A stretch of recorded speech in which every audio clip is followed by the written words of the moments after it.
Assalamualaikum warahmatullahi wabarakatuh. Selamat malam, ibu-ibu dan bapak-bapak sekalian.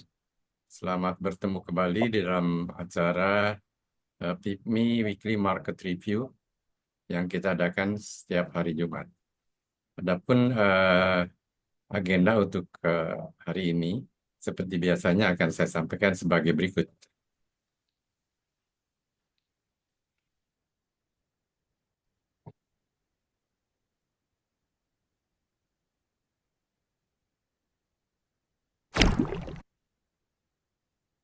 Jadi ini Weekly Market Review tanggal hari ini 6 Desember 2024. Ya, pertama akan disampaikan ulasan singkat pasar mengenai IHSG yang akan saya sampaikan. Yang kedua, dan taktik dan strategi saham-saham AIPO, saya kira ini sudah kita bahas minggu lalu ya. Saya tidak akan ulangi lagi. Akan tetapi sebagai tambahan saya akan sedikit memberi pengumuman apa yang akan kita lakukan pada awal tahun nanti ya. Kemudian setelah presentasi saya akan disampaikan seperti biasanya dilanjutkan oleh Pak Angelo untuk memberikan AMTA review ya, review AMTA, di mana akan disampaikan output AMTA dan menjawab pertanyaan-pertanyaan dari ibu-ibu dan bapak-bapak sekalian. Selanjutnya diakhiri oleh Pak Kiswoyo. Mungkin Pak Kiswoyo nanti tidak akan lama, karena kita rencana akan mengadakan rapat intern pengurus PIPMI ya, malam ini untuk mempersiapkan agenda bulan Januari nanti. Demikian saya kira agenda pada hari ini. Nah, selanjutnya perkenankan saya menyampaikan sedikit secara singkat ulasan IHSG berdasarkan penutupan pada tadi sore Jumat 6 Desember 2024. Baik, ya. Dan di sini saya ingin sampaikan bahwa IHSG melanjutkan penguatan yang cukup signifikan ya setelah terjadi adanya koreksi minor kemarin ya. Di sini kita lihat terjadi koreksi minor pada hari kemarin ya. Sini terjadi koreksi minor hari kemarin ya. Di mana kita lihat di sini ada candle hijau, candle merah tapi kecil sekali.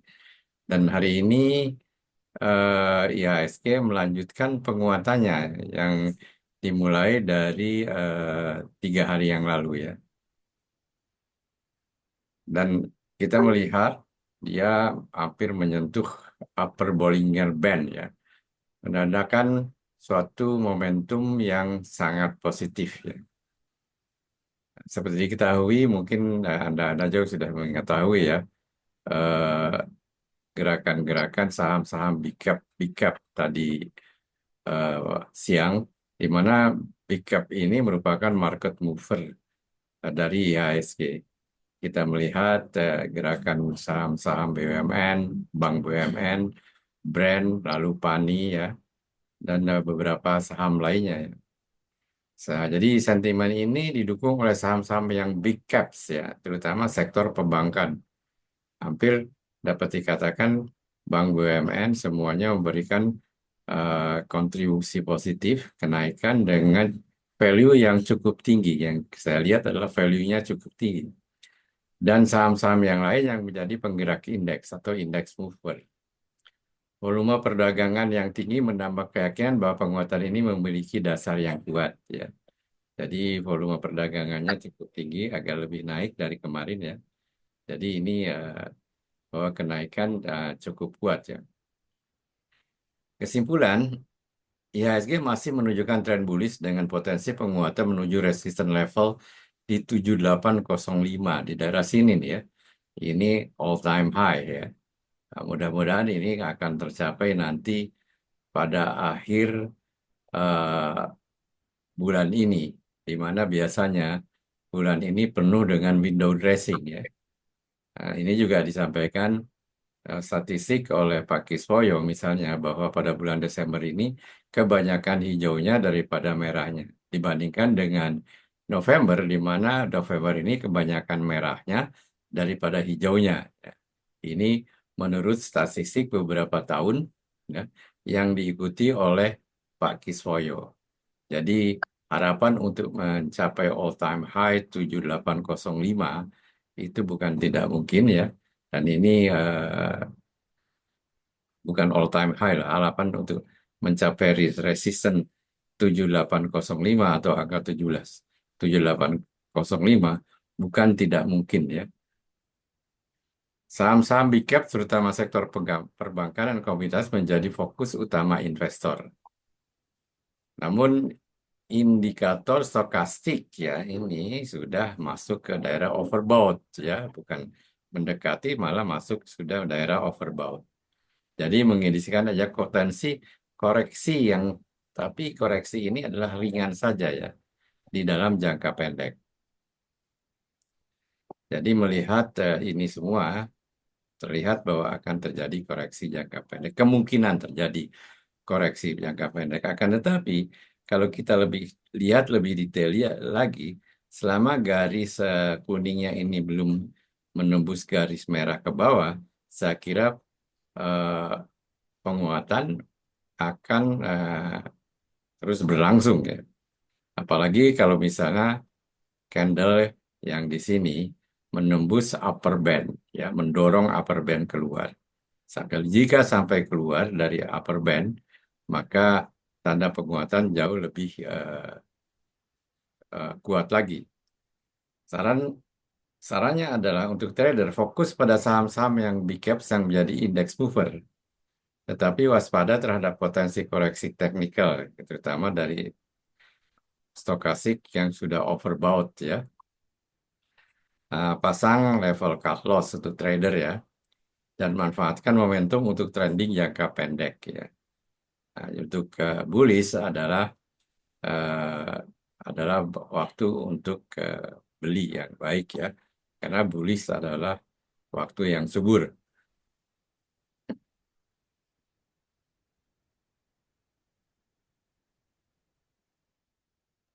Untuk investor jangka panjang,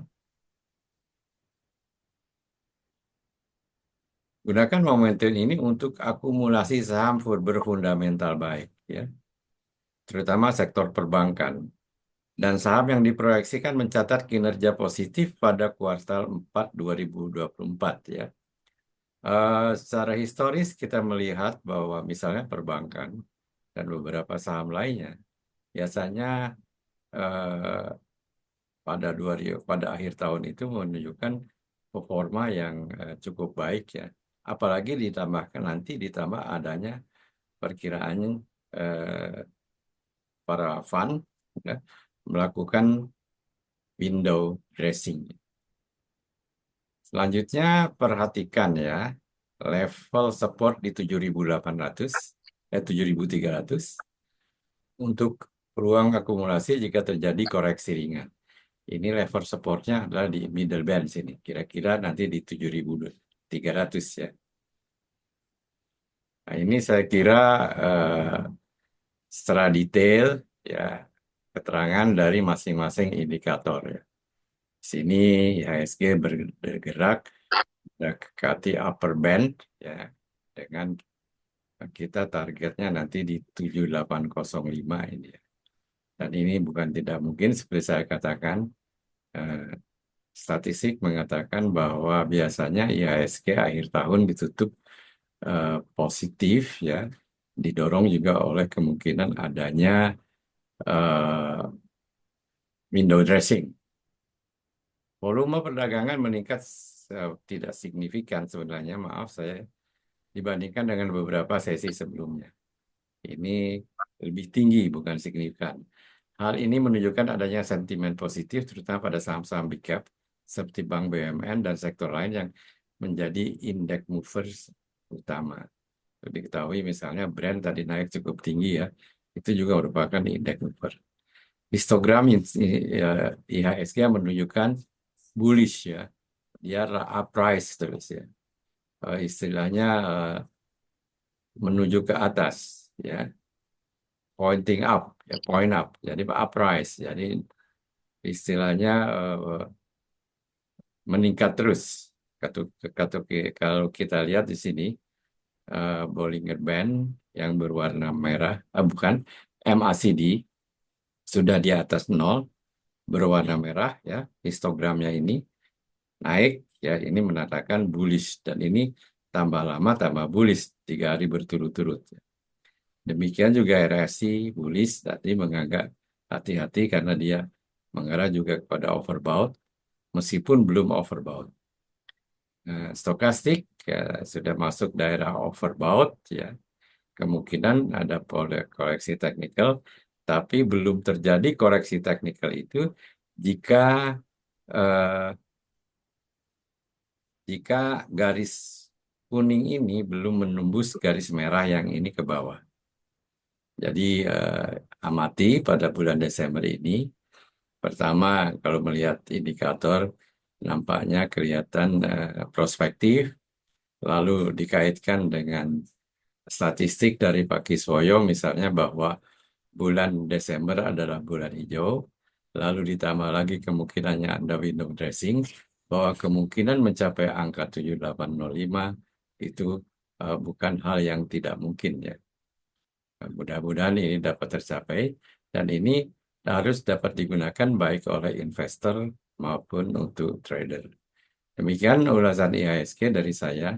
Selanjutnya saya ingin menyampaikan pengumuman bahwa nanti eh, pada bulan Januari tanggal 19 direncanakan kita akan mengadakan offline PIPMI gathering ya, di sebuah hotel di daerah Kelapa Gading, di daerah Mall Kelapa Gading ya. Itu ada 5 mall di sana berderet ya, sambung menyambung. Nah, apakah hotelnya hotel yang besarnya atau yang kecilnya tergantung dari anggaran yang Anda akan siapkan nanti, karena ini eh, gathering ini akan merupakan gathering berbayar, tetapi at cost ya, di mana yang ikut gathering harus membayar konsumsi konsumsi dari gathering. Di dalam eh, gathering tersebut akan ada presentasi. Di antaranya presentasi itu di samping dari kita bertiga, yaitu Pak Angelo, Pak Kiswoyo, dan saya, akan tetapi juga akan disampaikan presentasi dari para PIPMI founders lainnya ya, yaitu Dr. Hans. Dr. Hans ini merupakan suatu pengamat ekonomi yang akan melihat prospek ya 2025 nanti.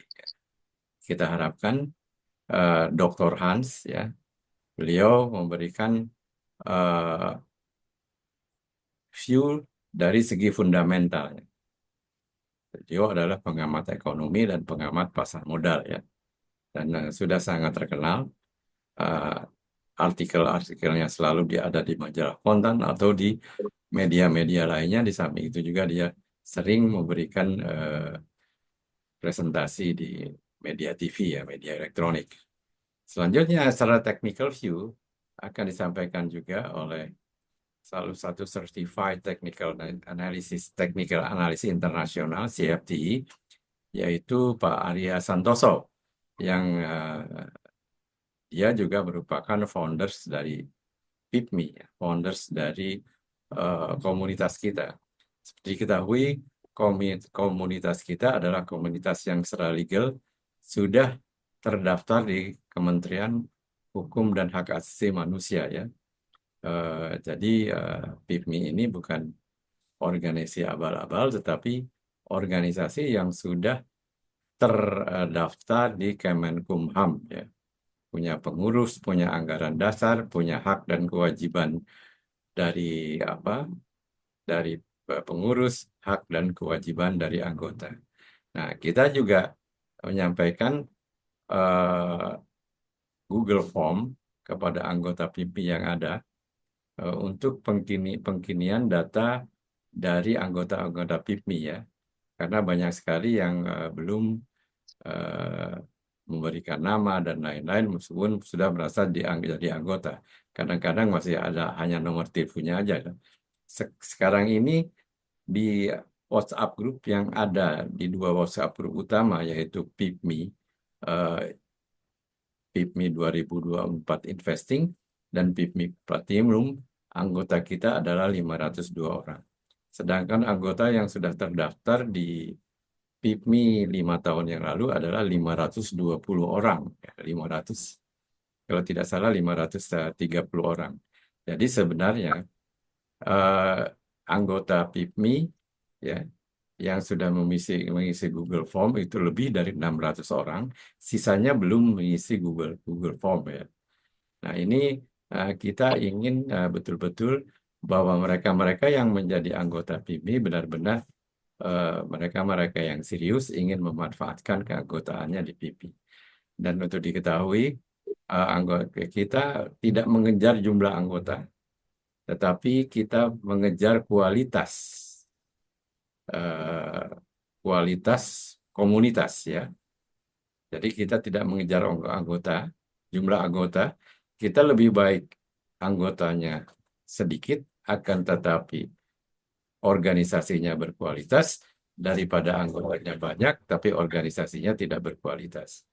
Jadi eh, jangan lupa untuk anak-anak sekalian untuk mengisi Google Form untuk pengkinian data anggota PIPI. Dan jangan lupa juga persiapkan Anda untuk bisa mengikuti eh, PIPMI Gathering yang merupakan ini istilahnya pra Jiklap pra PIPMI ulang tahun pada bulan Februari nanti ya. Jadi yang bulan Januari ini adalah pra PIPMI eh, ulang tahun pada bulan Februari ya. PIPMI yang dari Jiklap Junior Trader itu lahir pada 14 Februari tahun 2005 ya. Jadi pada tahun 2005 lagi PIPMI akan berusia 20 tahun ya. Dan sebelum kita merayakan anniversary yang ke-20 pada bulan Februari atau Maret, kita akan ikuti dulu, kita akan ada dulu PIPMI Gathering pada tanggal 19 Januari yang akan diadakan di Jakarta di daerah Kelapa Gading. Jadi siapkan diri Anda untuk mungkin dapat mengikuti event tersebut. Saya kira sekian presentasi dari saya. Eh, Selanjutnya saya ingin sampaikan presentasi atau alihkan kepada Pak Angelo. Silakan Pak Angelo. Siap, yang terima kasih. Sebentar. Malam Yang, malam Pak Jilo. Kalau Halo, Pak Kiswayo.